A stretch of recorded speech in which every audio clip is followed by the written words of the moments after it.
Today on episode 97 of Rail Talk, we look forward to Haskell Day at Monmouth, discuss a new citation up at Saratoga, and welcome John Heims to talk about all things Monmouth Park. I'm Joe Bianca. I'm an ownership advisor at West Point Thoroughbreds, and as usual, I got to show you the shirt.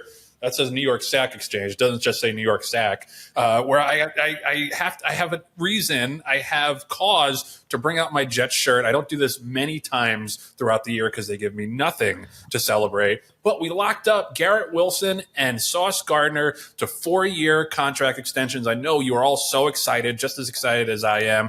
But John, it gives me hope that maybe, just maybe, we're turning a new page and turning over a new leaf where guys who have done nothing but lose for years still want to play for us. Thank you, Garrett. Thank you, Sauce. Jonathan Green, general manager of DJ Stable. I think as long as the colors are green, and I mean money, not necessarily the jersey color you're wearing, people always sign with the Jets, but I'm happy for you. I'm not going to put the kibosh on it like we did with your next great quarterback, because I really do like the two signings that they made. And I really like Aaron Glenn as a head coach. But enough football talk, Joe. Let's talk about merch and the fact that we have new DJ Stable hats now that are out there, with the one side Sandman Grade 1 winner and the other side, of course, Nitrogen Grade 2 millionaire winner. And we will have hats available for some of our fans August 5th when we're up at Saratoga doing the show at Fasig-Tipton, Saratoga. That's right. We're coming lock, stock, and barrel. August 5th, the 100th episode will be there. Cannot wait to see everybody. And yeah, John's favorite topic, merch, makes it into the intro. The opinions expressed on Rail Talk are those of hosts Joe Bianca and John Green and do not reflect those of anybody we work with or work for. Rail Talk is sponsored by Fasig-Tipton. Lots happening in the world of Fasig-Tipton right now. Last week, they had the July yearling sale, officially kicking off yearling sale season, and the Horses of Racing Age sale. Both were massive successes, as you would expect. Romeo, stakes-winning juvenile, sold for $1.7 million. At the Fasig-Tipton Horses of Racing Age sale. Makes you kind of wonder what Ewing would be worth, a curtain call. We could find out. But no, we're not selling. We're not selling. We didn't want to actually put that out there. But no, I mean, that's awesome, and just goes to show you the growth and the development of the Horses of Racing Age sales, which Fasig's been on the forefront of. And the yearling sale was topped by a colt by Jack Christopher, multiple Grade 1 winner Jack Christopher. He sold for $350,000, and just below that, there was a filly by Vacoma who sold for $345,000 to Kenny McPeak. The July sale matched its record median of $90,000 for the third time in the past 4 years. So great success and a great prelude to the Saratoga sale, which is coming up. Saratoga sale is August 4th and 5th, obviously up at Saratoga Springs, New York, just a hop, skip, and a jump from the racetrack. The catalog is available right now online, and so too is the catalog for the New York bred yearlings, which will be the following Sunday and Monday, August 10th and 11th. A lot of nice yearlings to be found between those two sales, so can't wait to be up there. And also, in the interim, a July digital sale is July 17th through the 22nd. So later this week, got lots of chances to bid on those turnkey horses at digital.fasig-tipton.com. They do it all, from the on-site sales to the digital sales to the yearlings to the Horses of Racing Age. No better place to find your next superstar than at Fasig-Tipton. Okay, so we're going to talk a little bit about Saratoga, as we do pretty much every week throughout the summer. But this is a week where our friends at Monmouth Park take center stage, and we're going to talk to their general manager, John Heims, in a little bit. It's Haskell Day, the 58th running of the Haskell, the $1 million Grade 1 for 3-year-olds going a mile and eighth, is this Saturday, and it's part of a stakes-laden card that also includes the UN, the Molly Pitcher, the Matchmaker, the Monmouth Cup in terms of the graded races, and we got the Wolf Hill as well. And it's just, I love seeing Monmouth be the spotlight, because it's a great track. If you've never been, if you find yourself in the area during the summer, I highly recommend going to Monmouth, because it is just one of those tracks that still attracts a good crowd pretty much every single day that they race. And those tracks are getting fewer and further between. Like, it's easy to forget when we watch Saratoga and see the packed grandstand every weekday and every weekend, that most tracks struggle to bring even 1,000 or 2,000 people to the track. And this is the opposite of that. And it's a a track that does not have casino gaming revenue and subsidies, so they pretty much are on their own when it comes to the purse account. And they put on a terrific card, and it's just a beautiful place to spend a day at the races. And there's a lot of star power. And this Saturday's renewal, Journalism opted to go to the Haskell instead of the Jim Dandy, where I think Sovereignty and certainly Sam Mann are going. He should be pretty tough to beat. He's a 4 to 5 morning line. Looks like there's a good amount of speed to set him up in there.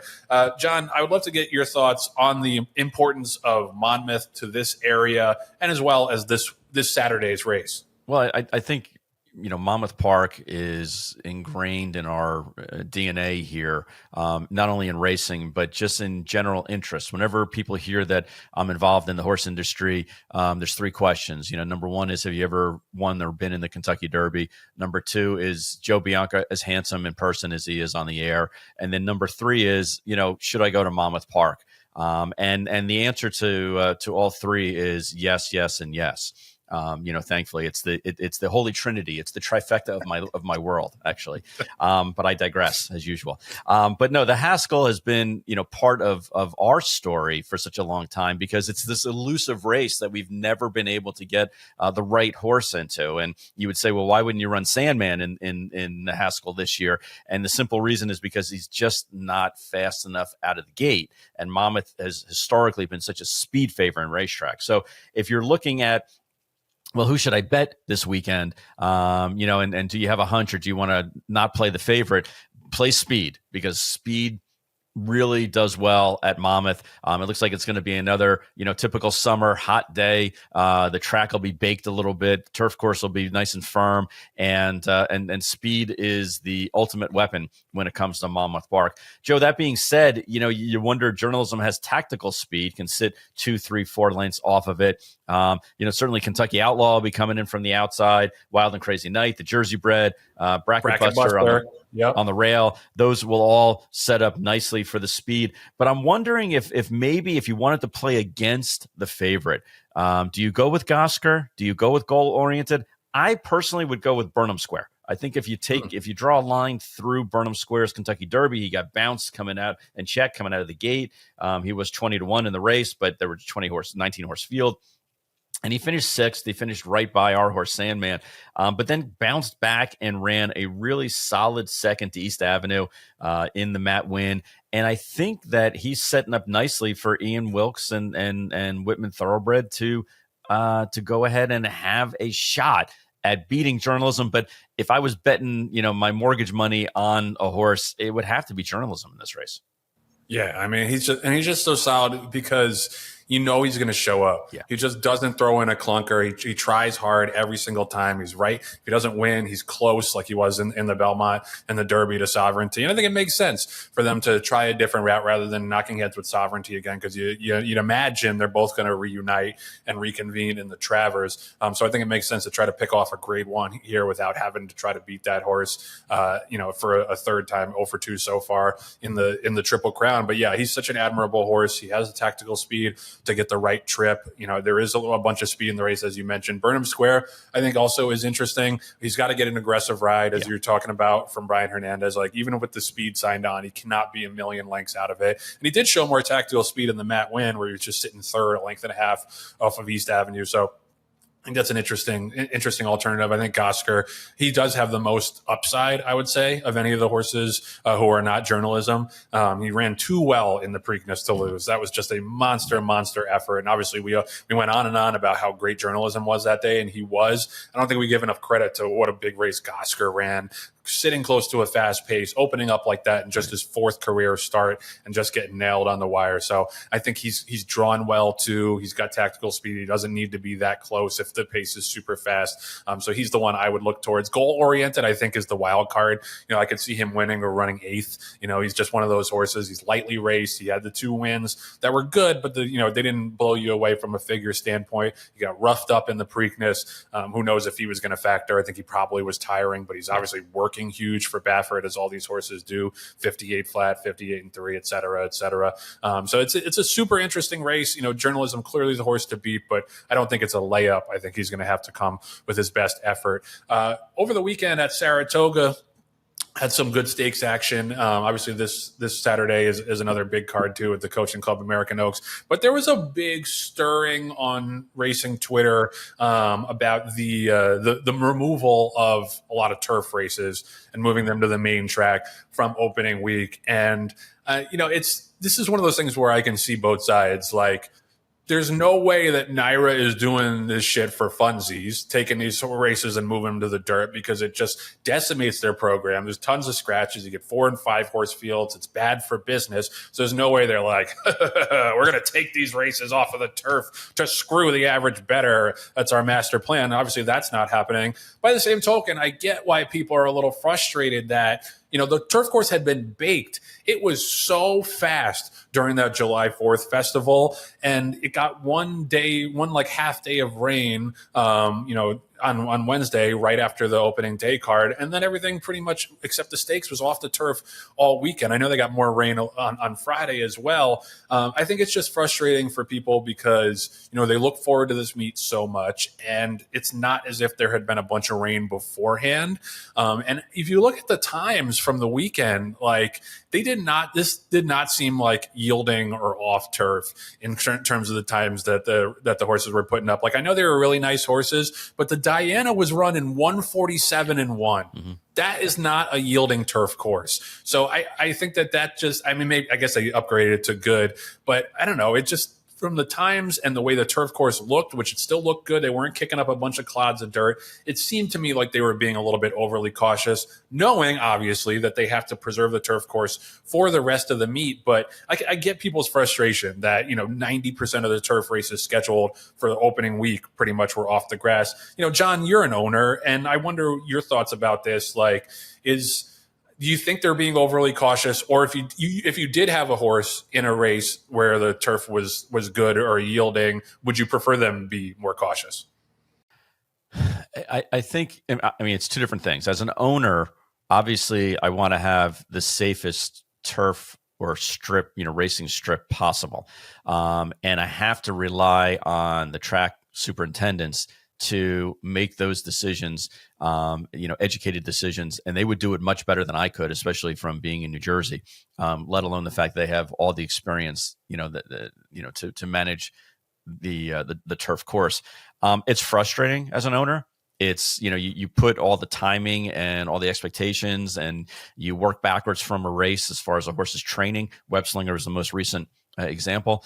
And then you don't get the type of turf course that you want because of Mother Nature. Now, that's the other thing. It's not even like, okay, they left the sprinklers on too long, and that's why it got flooded. Okay, like in Bull Durham. It's not like they're doing it on purpose. And like you said, it doesn't benefit them at all to have switch surfaces and have to wait with bated breath to see who scratches out of there. That doesn't do them any good. Doesn't do the gamblers any good. The owners, trainers, jockeys. We're all kind of slaves to Mother Nature as far as that goes.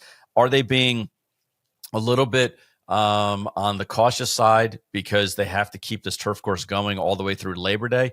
Maybe.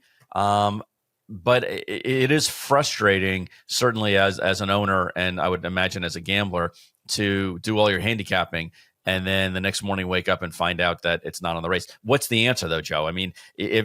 Belmont is already implementing and installing an all-weather racetrack, and you've seen it from Gulfstream at least, where and at Woodbine also, where these races come off the turf and they don't scratch down to a 3 or 4 horse field like they do on the turf to dirt circuit.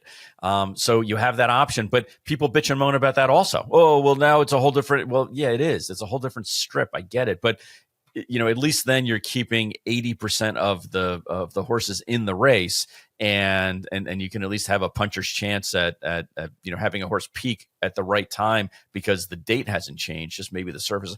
I don't know what the answer is, other than just you have to have options and you have to make decisions as management. And thankfully, even though these races aren't going with the full complement of horses in them, they're finishing with the full complement of horses that start in the race. Yeah, and I would love to have like Glenn Kozak or somebody, some track superintendent on to talk about this because, people have floated ideas of like a tarp or a tent system or something, some kind of different drainage because, it is a problem summer after summer. But I think these guys are doing their best. And in general, their number one priority is a safe surface. And that's what we all ask for our horses. And especially now with the expanded Saratoga meet that, it started basically a week earlier and they had the turf racing up at Belmont and they caught a bunch of rain then.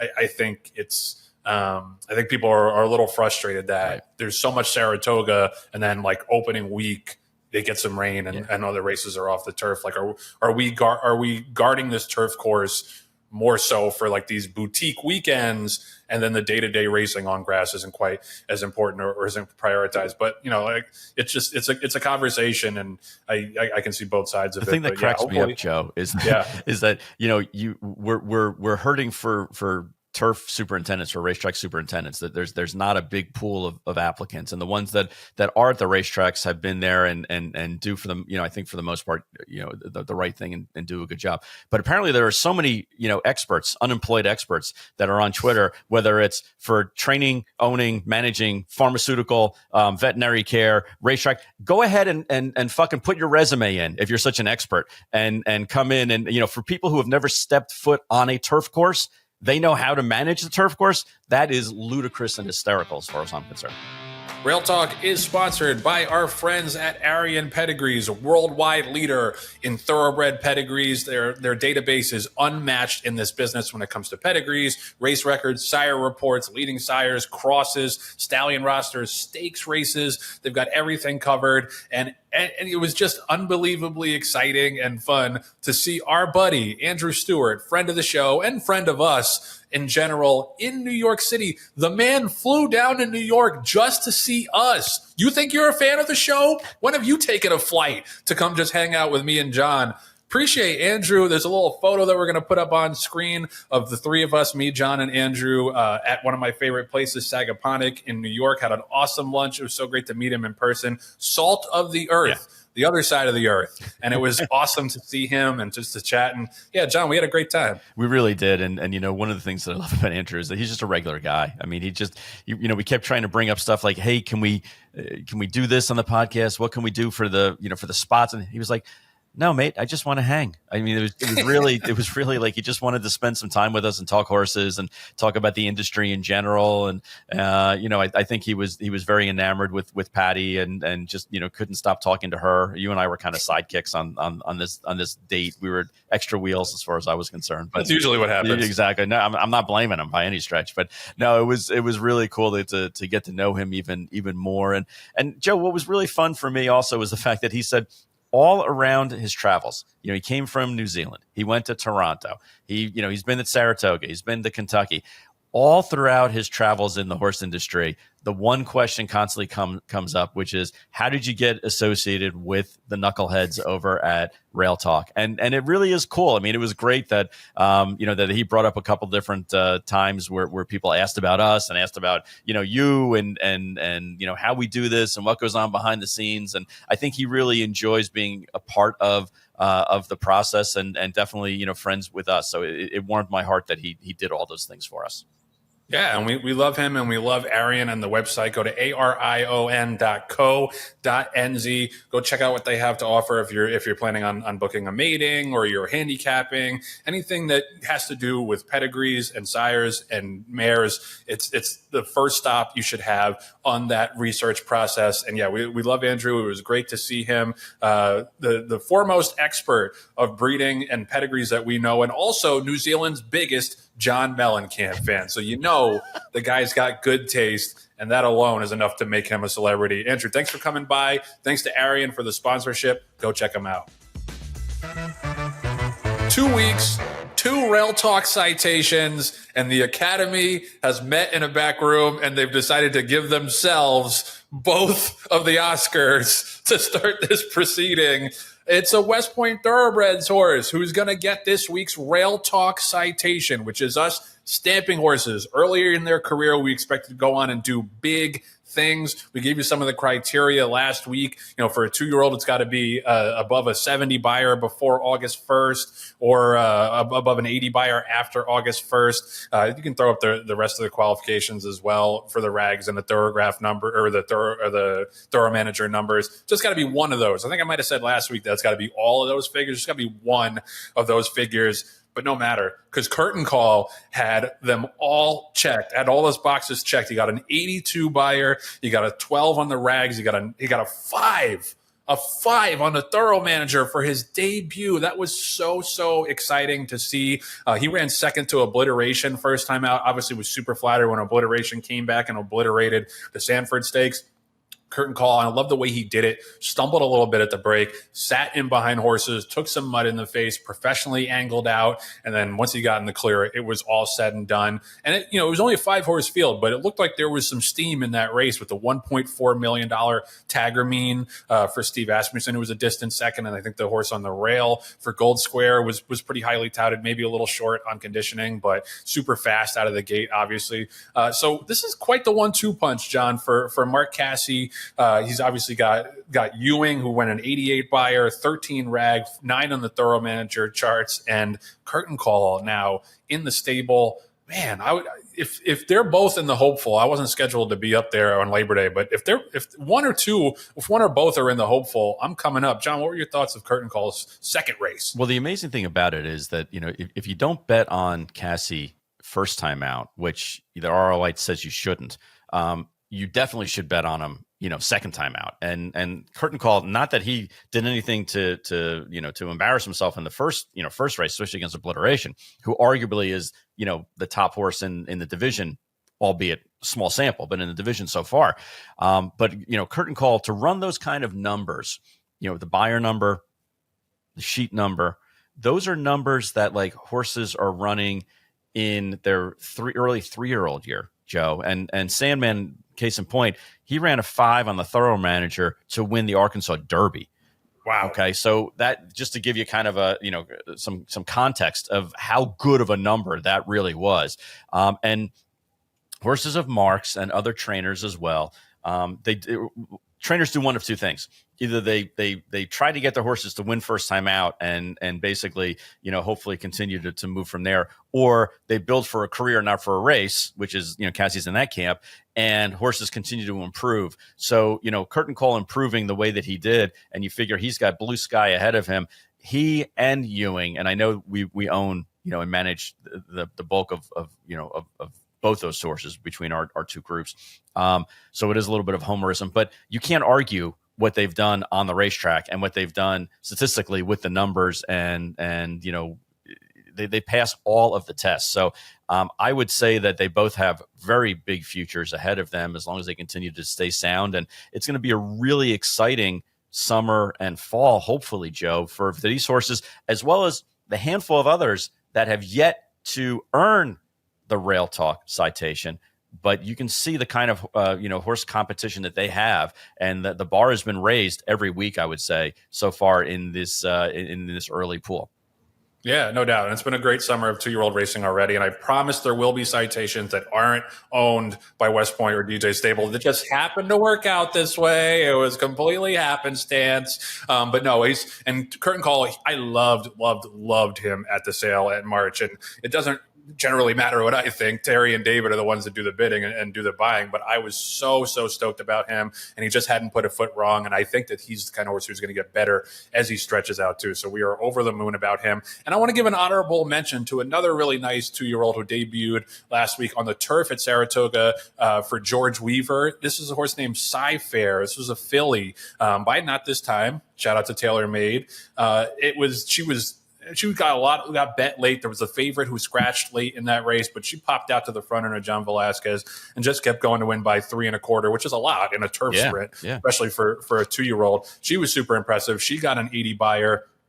just want to give a hat tip to her. And I also want to give a shout out to our old pal, Bill Finley at the TDN. He did a great story on the owner of Sci-Fair. So the owner is named Reagan Swinbank. And he usually would have been there to watch his horse running. And he had gotten a bunch of good reports on her from George Weaver. But he was at one of the funerals for some of the flood victims down in Texas. And actually his daughter and son were at some of the camps, not the ones that were so deeply affected. But they knew a lot of the people in the community and a lot of people who lost loved ones in there. So that was obviously incredibly tragic. And it was a good story because it shows like how uplifting a horse can be. And he said, Reagan had all these quotes about how, they had been so emotionally drained and upset for like the last several weeks. And then the horse wins and they're getting all these congratulatory texts and they're smiling and they're celebrating and all that stuff. So it shows you how far this can go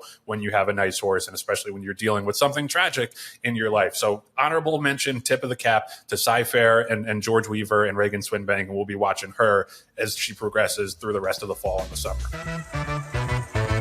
Rail Talk is sponsored by the Green Group, the number one accounting firm in the horse business. No other CPA firm knows the horse industry like they do. Len and DJ Stable have over 200 horses, and they've won 2,599 races. Trying to get that nose down for the 2,600th. You see John excruciating pain for all of the near misses that they've had, but it's coming, and it's going to be, I think it'll probably be in a big race, since you guys run in a lot of big races. Plus, the Green Group has almost 1,000 clients in the horse business because they make them money and save them taxes. And if you've been listening to this show, if you're a regular listener, you know that there's a complimentary, confidential half-hour consultation for you. Yes, you. If you call Len up at, what's that number, Michael Agresta? 732-634-5100. Or you go to greenco.com.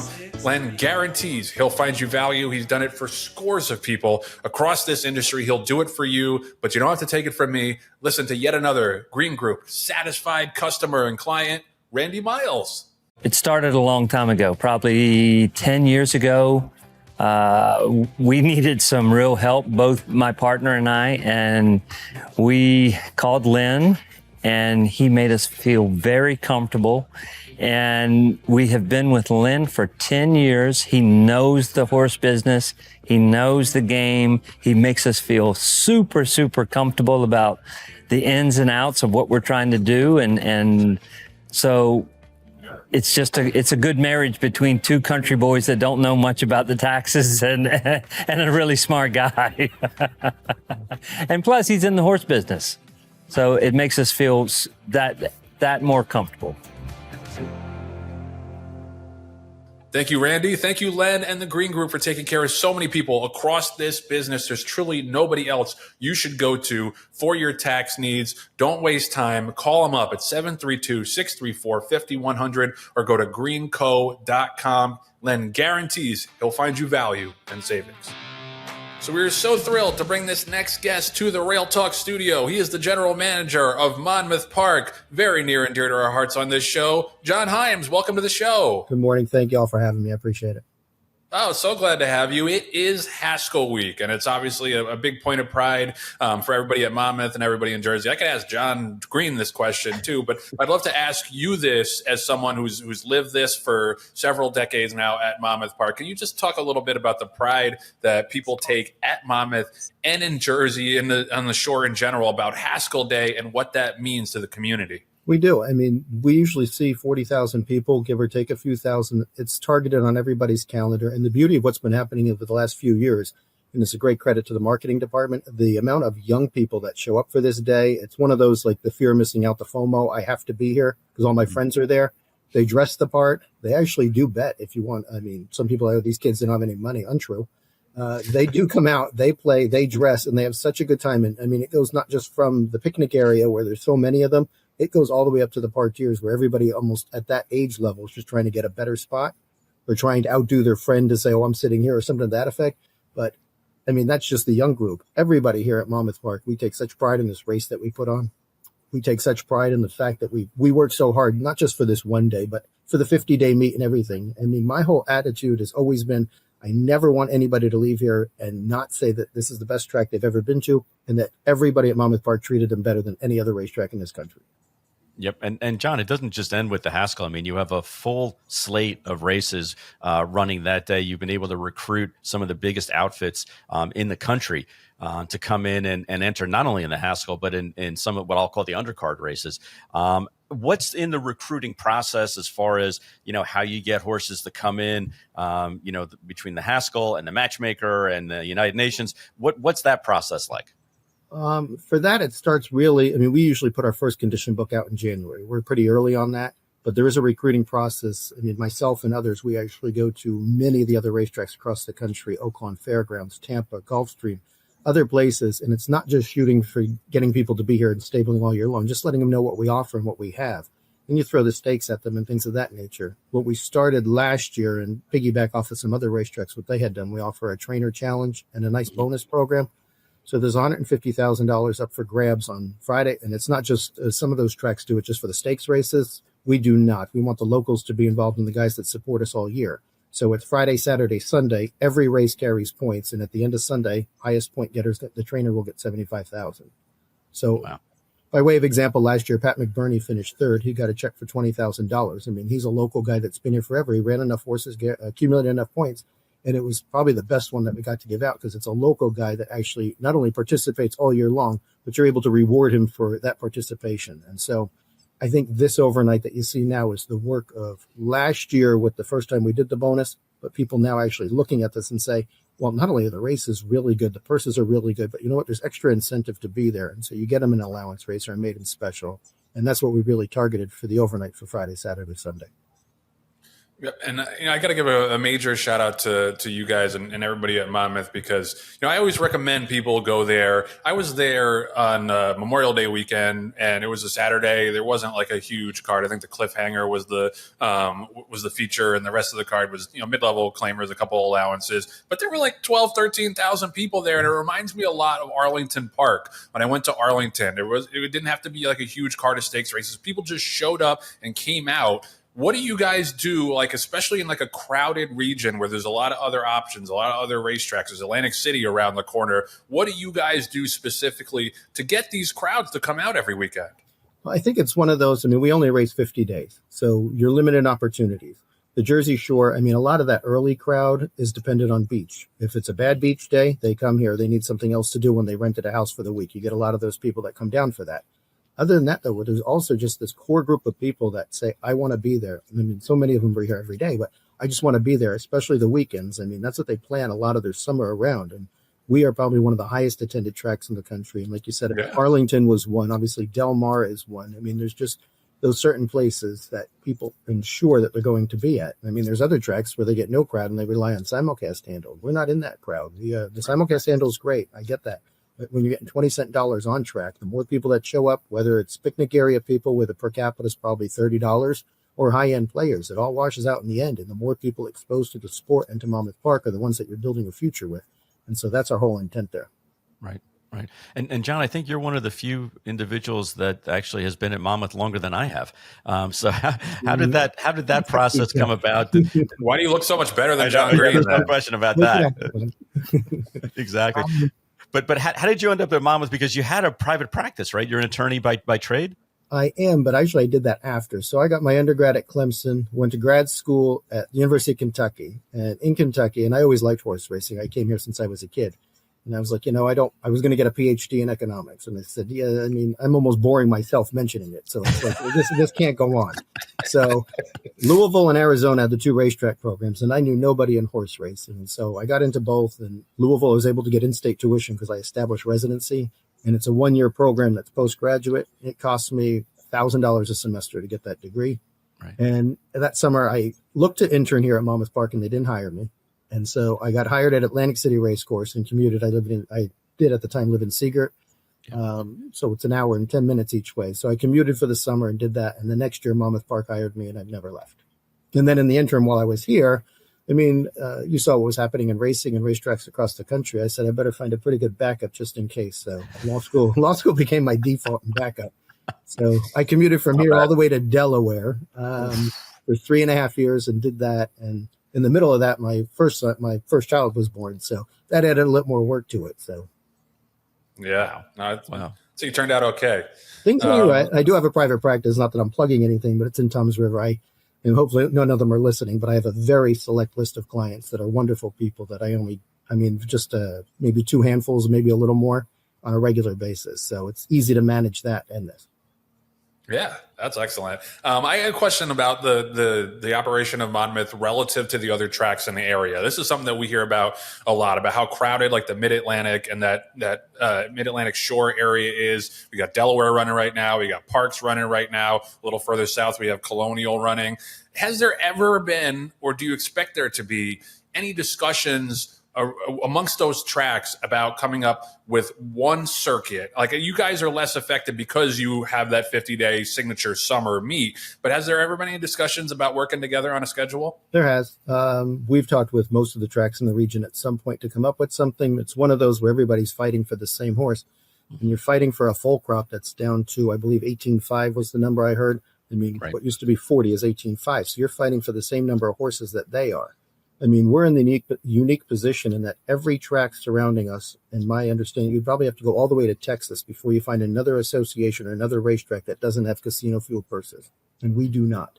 And so we have a harder fight than most places in terms of generating purse money and things of that nature. We've been very fortunate with the state, who supplemented us to $10 million a year for the last 7 years, I believe we're up to now. And so that's a help and a shot in the arm. But I think if we were to get a casino, I don't know if, like you asked about the discussion, I would imagine our purses would be through the roof, and the discussion wouldn't necessarily be any longer with the Mid-Atlantic, only because I think we'd be on a much higher playing field. Our discussion would be more of a New York level and purses that are almost equivalent to that. And Right. So it would be it would be a game changer for us. Right. And I know there's been legislation introduced in the state for another ballot measure on expansion of casinos, to which includes Monmouth Park. So in 2026, if we're fortunate enough and the voters decide that Atlantic City is no longer the monopoly for New Jersey, you'll see a whole new Monmouth Park coming forward. Amazing. Yep. Fantastic. That would be a shot in the arm, and deservedly so. John, I'm going to ask you a question about HISA and how it impacts, racing at Monmouth Park and also, kind of globally throughout the industry. How has it helped or hurt the horsemen in New Jersey? I would say for the horsemen in New Jersey, I'd say rather neutral in terms of the cost of HISA is what it is. I know when they did their reformulation, certain tracks paid less, certain tracks paid a lot more. We've always been right in that middle because we race the 50 days and the first level is what it is. In terms of everything else, other than the paperwork that goes in with it, I would say for the horse itself, it's probably been quite helpful in terms of you have different mechanisms and things that come together that protect the horse that sometimes maybe have been lost when it was different state to state to state, all making different decisions. I think now that's probably a little bit better. Overall, to me, HISA has been very good in terms of horse racing in general to try to change the narrative. It seemed almost inevitable that there was going to be some form of nationalization and some form of uniformity within the industry. And it finally came together through HISA. And to me, it's not one of those, this is a hard and fast rule. They're willing to mold and say, okay, this works, this doesn't work, and you go forward with this. The one issue that I would take with HISA is sometimes they do make these rules, and the rules are not you can't cookie cut a rule from Arizona to New Jersey. It's not the same jurisdiction. Heat index, things of that nature are not the same from Arizona to New Jersey as they would be to Minnesota or other places. And so cookie cut rules aren't necessarily the answer. And I think it probably is better on their end if they issue some things known as best practices rather than just go through a hard and fast rule. And I think that would benefit them and all the stakeholders going forward. Yeah, that makes sense. This is maybe a stupid question. You might have to explain it to me like I'm 5 years old. We do have the sports book on site at Monmouth. How much of a boon is that to purses? Are those two intertwined? Because I know that the casino gaming revenue would be the big thing to buttress all of your purse accounts and all that. How much does the sports book contribute, and why would the casino revenue be so much greater? Well, the casino revenue, it's foot traffic, first of all. Obviously, casinos, for us in New Jersey, if you want to gamble, you have to go all the way to Atlantic City. You have to cross the borders otherwise and go to somewhere in Pennsylvania or New York. And so if Atlantic City is a monopoly and you have to go that far, if I live in northern New Jersey or central New Jersey and I have options, what's the point of driving all the way to Atlantic City? And in addition to that, now you have online gaming, so you can just do it from your phone if you're that interested or that's the way you want to go. I would think the foot traffic and in particular the summer alone with the number of people in this area, that's where the boom would come. For sports betting, there were two ways that case could have came down from the Supreme Court. One would have been we were almost a monopoly until other states came on board, so we would have had a huge advantage going forward. What happened was the case was decided and every state then had an opportunity to go ahead and pass legislation and say that we allow sports betting. And I think we're up to, I'm ballparking this number somewhere in the 30s. It's a very large number of states that allow sports betting. But that case going back when it was filed, I mean, Dennis Drazen was the only one who, without a question in my mind, he's the only one who said, keep fighting, keep fighting. I mean, spending millions and millions of dollars. And Ron Riccia, who was the dean of the Seton Hall Law School, who's a big horse, he likes horse racing and is a good friend of Dennis's. He's the one, this is how you're going to win this case. And he was 100% spot on. And I remember when we got what's known as the writ of certiorari from the Supreme Court that they're actually going to finally hear this case. I couldn't believe that they were going to hear it finally. I mean, that's the odds of getting a writ of certiorari are almost impossible. And so when we knew they were going to hear it, we were very confident going forward of things that we were going to do and the amount of revenue that was going to come from this. It just depended on the way it came down. And so to answer your question, it's been about $6 million a year we've been able to generate off of sports betting here just at Monmouth Park and with the skins that we have. Right. Nice. Right. Fantastic. John, my last question is, we go out to the average fan and the industry insider. What would you say to our audience as far as if you come to Monmouth Park, you need to do blank, fill in the blank? What would that be?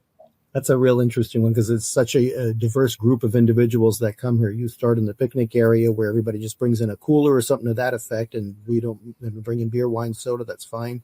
Bring in sandwiches, whatever you want. The picnic area is one animal. Then you can take that all the way up through the parterres where you have the highest end individuals that are sitting there with most. We've relaxed it quite a bit now, but what used to be a dress code or things of that, and it can filter all the way through the entire facility.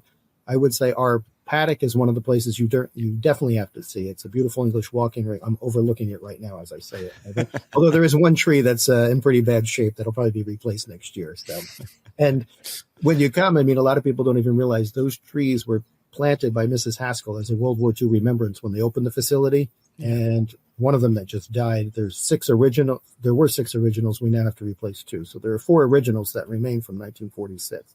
And it's a beautiful paddock. The other spots, obviously, if you're not in the picnic area, at least take a walk through and realize the number of people that come to there. You can literally, the Northeast coastline on the train, it goes from Bayhead all the way to New York City. You can take a train from any of the stops along the way, take your cooler off the train, walk, it's about a half mile, and you're in the picnic area. Walk right back to the train and you're back home. It's a very unique way that you can get to this facility and enjoy that area. The Lady's Secret Cafe is another one, also overlooking that right now, but a beautiful view of that walking ring. And if you want to go more higher end, the parterres are very unique. They were based off of the opera box style from Longchamp in Paris, from the old Longchamp. And that's what they're based off. And they're very, very popular. And it's the highest end you can get here at Monmouth. Yep. Just 2 things I would add, and this is because I'm always interested in the bar, but that bar area on the second floor that overlooks the track, that like outdoor bar, right. Love posting up there with a cold one. I think that's a really great spot. And also playing the summer wind at the end of the card is one of my favorite traditions in all of racing. And just as everybody kind of slowly filters out and you feel that ocean breeze, it's heavenly. And then, so just one last question before we let you go. You mentioned off the air that there's going to be a little bit of a change to the wagering, to one of the wagers in terms of when you can pay it out. Tell the audience about that. That's going to be this Sunday. We finally, as I was saying to you guys before, it took a year and a half. Rulemaking in New Jersey is very slow. So the rule had read that you can only pay out any jackpot numbers on the very last day of the season. So I made a rule application. It went through the entire process. It was finally approved in May of this year, whereby by notice to the Racing Commission and with reason, you can pay out a pick 6, which is what we're utilizing here, on a specified date. So we are paying out a mandatory pick 6 on Sunday, the day after the Haskell. Last 6 races on the program. If nobody hits at Haskell, they anticipate there'll be at least a pool of 50,000 or so. For us right now, we were hoping it was going to be a lot bigger, but somebody scooped it about a week and a half ago. So it's not going to be as high, but nonetheless, we'll do this as an experiment and hope to see what it generates and then realize in the future, if we want to, we can select certain days throughout the season and just say, rather than have somebody scoop it on a Friday in a small pool, I mean, the benefit is to not only the player to get them interested in the card, but the benefit to us, obviously, the handle that will come with it. Yep. So that's one. The other additions on Haskell Day, which we've added this year, we're going to have 5 pick 5s. We used to do 3. So it'll be a pick 5. That's the play that everybody likes anymore. So the pick 5 is like the big bet. So we have 5 of those on the card. We have added 2 pick 4s in addition to that, which start the race after the pick 5. If you get knocked out in the pick 5, you can always come back in the pick 4. And then on top of that, we have some some guaranteed pools. We have an all stakes pick 4 that ends in the Haskell, and it's a pretty solid all stakes pick 4 that goes with the Wolf Hill, which has 9. The Molly Pitcher has 9. The UN has 12, and then the Haskell with 8. So it's a very solid sequence. So that should be pretty exciting to see. But those are the new wagers of the things that we're going to do on the card for this weekend. Yeah, absolutely, and it's great. It's been a big help to Gulfstream, I think, when they were able to just pay out the pick 6, whenever they decide to. So I'm happy for you guys with that. And it's also, you guys have very competitive takeout rates: 15% pick 4, 15% pick 5. It's a great day of racing on Saturday. If you're at all in the area, you don't have anything to do, or if you haven't been to Monmouth before, highly suggest you go down to Monmouth for Haskell Day. It's, like I said, it's near and dear to our hearts. And John Heims, thanks for coming on the show, and thanks for taking such good care of our beloved Monmouth. I appreciate that. Thanks, guys. Rail Talk is sponsored by Epic Insurance Brokers, one of the nation's top retail insurance brokers, providing expertise across key lines of insurance like property and casualty, employee benefits, and unique specialty insurance. And there's no more specialty than the equine world. Chris Moore, our buddy, heads Epic's equine specialty practice. You see him all over the place at the sales, the races. He lives and breathes this sport. It's one of the things that we love about him. A lot of equine mortality policies renew around yearling sales time. And if I look at my watch, it is yearling sales time, kicked off last week by the Fasig-Tipton July sale. This is a good time to review your current policy plan. Make sure it works the way it's supposed to. Do you have to update values? Where do you stand on your deductible? Give Chris a call. He'll sort all that out for you. You can shoot him a text as well at 317-650-4519. He's easy to find, he's easy to talk to, and he's the best at what he does. So that leads us to this week's Epic Performance of the Week. Oh, man, I love that guy.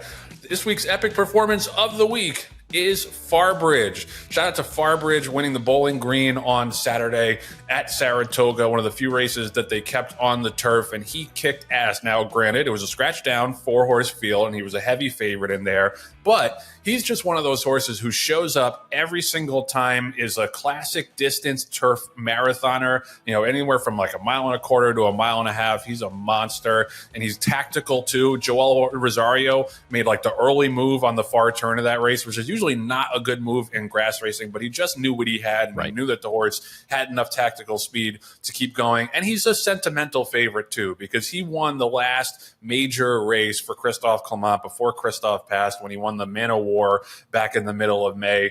So I think that this is a barn favorite and a horse that really means a lot to the Clements and to the ownership. And yeah, it was just fun to see him strut his stuff on Saturday, John. And I think you hit on all the major points, Joe. And it was great to see Farbridge run down the racetrack the way he did. Again, we had scratched Webby out of the race, but I don't think Webby would have beaten him that day. I mean, he was just hell bent on winning. He was running so fast and so well.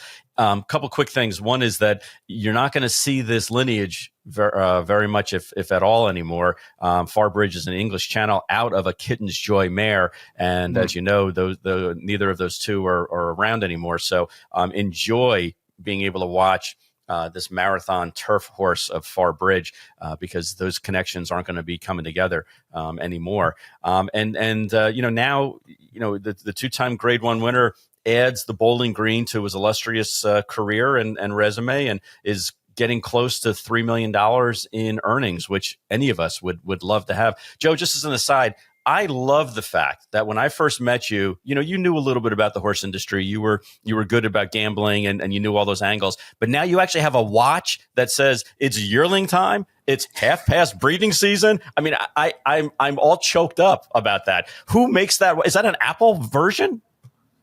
Yeah, no, this is a one of one. It's a Rolex, and it just tells me when the sales seasons start. That's you got to have a podcast for long enough that they give you this as an industry keepsake. But yeah, it was Farbridge is the man, and it's a great point by about the pedigree, because I love the English Channel. It's one of my favorite horses ever, and obviously Kitten's Joy was up there as well. So yeah, he's got the confluence of all of the major American turf influences. I guess the only one you're missing is Giant Science Causeway, but they're there.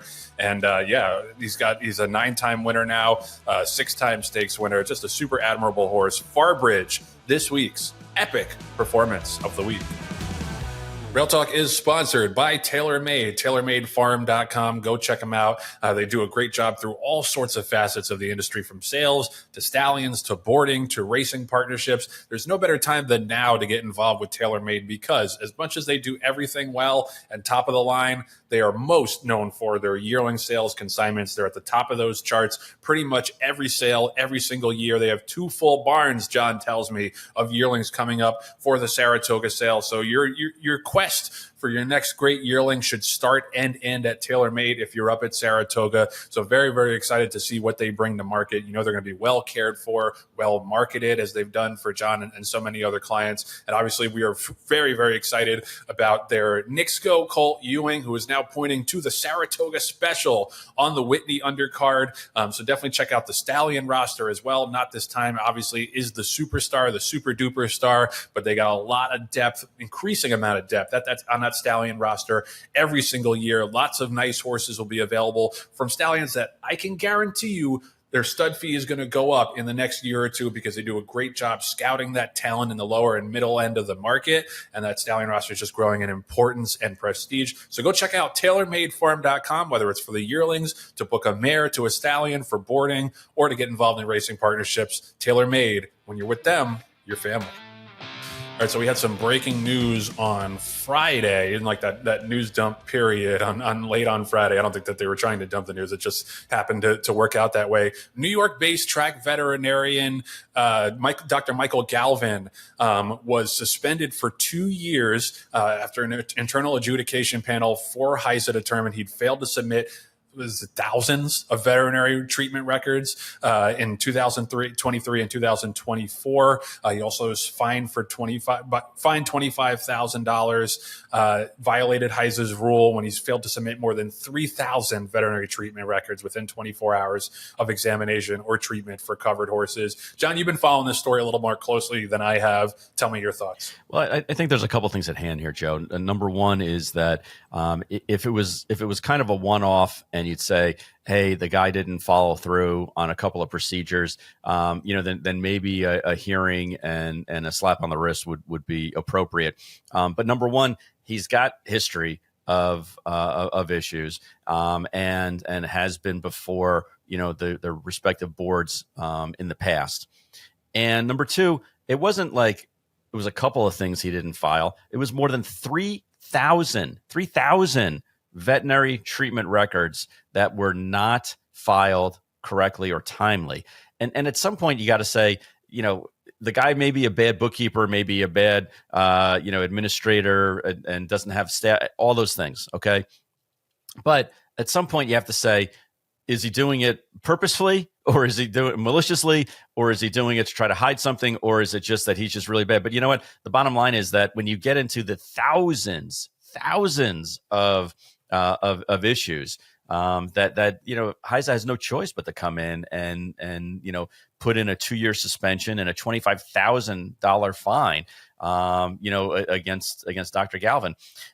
Joe, previously there were, in talking about this off air, we both looked up some of these articles from years past, and unfortunately, Dr. Galvin has a history of run-ins, with regulatory boards. And, so much so that it was even pre-HISA. There were some questions as to, when he was doing certain procedures and treatments and medications and things like that. So I think it goes beyond. I saw on Twitter people were saying, oh, he's just bad at communicating. He's just bad at, he's a one-man band. He's just trying to do everything. At some point in time, you just have to say, you know what, this quacks like a duck and looks like a duck and swims like a duck. It must be a duck. And if you want to look at Ray Pollock in the Pollock Report did a great article, not only recently, but also going back to the 2021 issues that Dr. Galvin had with the industry, and just look at some of the names of the clients that he had and do your own homework as to, looking at win percentage and in the money percentage pre and post when Dr. Galvin was working, and I think you can kind of connect some of the dots as well. But I'll let you guys be your own sleuths and own Sherlock Holmes on those. But yeah, Joe, it's not a good situation. I think it's exactly why HISA, was implemented to come in and make sure that the veterinarians, who are the gatekeepers for these medications and these procedures, that they fall in line as well. And we always talk about the trainers, who's a good egg, who's a bad apple, and everything in between. But the veterinarians are really the ones that are administering these drugs and these procedures. Yeah, John, it's a great point that you make about the veterinarian, because we saw that, back with Christian Ryan and with Seth Fishman and some of the people that were involved in the Service of Navarro indictments that, ideally in a perfect world, the veterinarian is supposed to be the last line of defense for the horse, like the final advocate for a horse when a trainer is trying to do something nefarious and is trying to take an edge.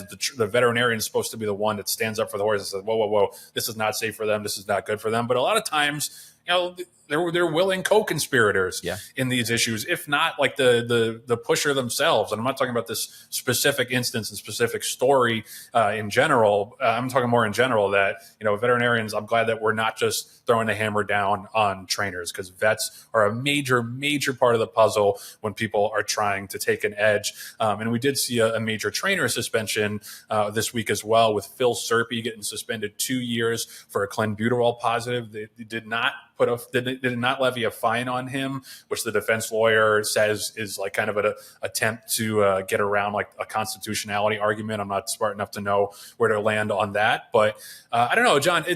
I wonder what other trainers think, because Phil Serpe's not a guy that I think of as a juicer. Just looking at his results, I don't know him that well. I did a story on him, I think, once at the TDN, but I don't know him like that well to say yes or no one way or the other. But just looking at his results as a handicapper, I didn't think of him as a cheater. But a lot of people have made clenbuterol like the target, the target to get rid of in this business. Mark Cassie's talked a lot about it, how that's kind of like a catch-all performance enhancer that doesn't need to be in the system of 99% of horses. So I'm curious what they think, whether, because I think a lot of times when HISA has put these rulings down, there's been a lot of reflexive defense of the trainers. And I get that. I totally understand that. It's a fraternity. And if you think a guy's getting railroaded, you naturally want to stand up for them because it could be you next. Right. But in this case where it's clenbuterol and something that so many people have identified as a major, major problem and a performance enhancer that a lot of guys have been using to bend the rules, I'm curious what they think about whether or not this was a just suspension. All right, so that's going to do it for episode 97 of Rail Talk, just a couple away from 100. Can't wait to see everybody up there at Saratoga for the 100th episode extravaganza. It's going to be a hell of a time with the team and Patty and all of our fans, all of our adoring fans. Maybe 2 or 3 people will show up. But we're putting out the call for anybody else who wants to come, give us our props and our flowers, or to heckle us. Come by, whatever you want to do. So I want to thank John Heims for coming by to talk to us about Monmouth Park. As I mentioned, if you're in the area, if you've never been to Monmouth, go.